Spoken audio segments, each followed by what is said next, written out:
Quand on fait des travaux graphiques et qu'on doit les transférer chez quelqu'un et qu'on vous demande le fichier Illustrator, on vous demande de fournir le fichier Illustrator, c'est dans les habitudes de décomposer les contours. C'est-à-dire sélectionner ça, voire même ceci si ça fait partie de l'illustration, imaginons, et objet, décomposer l'aspect. Ainsi, vous allez convertir, transformer, c'est fait, objet, décomposer l'aspect, vous avez transformé les contours en des formes. On en a déjà parlé. Ça n'a fonctionné que sur le triangle, pas sur le texte.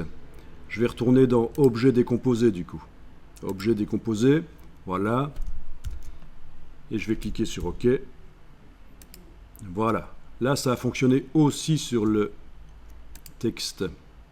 Pourquoi est-ce qu'on serait amené à faire ça?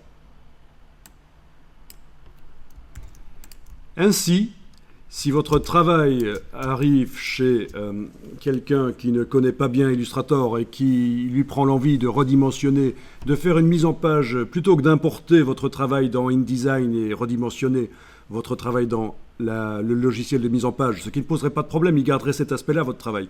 Mais plutôt que de faire ça, la personne se dit qu'elle va le faire dans Illustrator, qu'elle va redimensionner. Eh bien, grâce au fait que les contours ne sont plus vraiment des contours, en redimensionnant, c'est certain que ça ne va pas changer, quel que soit le réglage qui est mis dans les préférences, ceci coché ou pas. Il n'y a pas de contours dans l'illustration, ils ont été décomposés, que ce soit coché ou pas. Voilà. Sinon, vous risquez que, au final, vous obtenez des gros pâtés. En fait, vous obtenez des gros pâtés parce que la personne a réduit votre travail, les contours ne se sont pas réduits, tout s'est épaissi, c'est moche, et c'est de votre faute, forcément. Voilà, je vais enregistrer le document ici.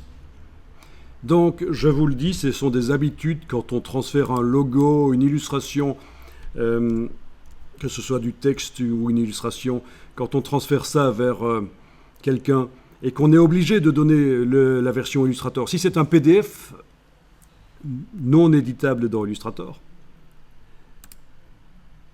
il ne saura pas le modifier. Mais si c'est un fichier Illustrator, voilà, vous avez intérêt à décomposer le contour, c'est une habitude, c'est connu. Et vous gardez bien sûr la version non décomposée au cas où il faudrait faire des corrections, notamment sur l'épaisseur des contours, logique.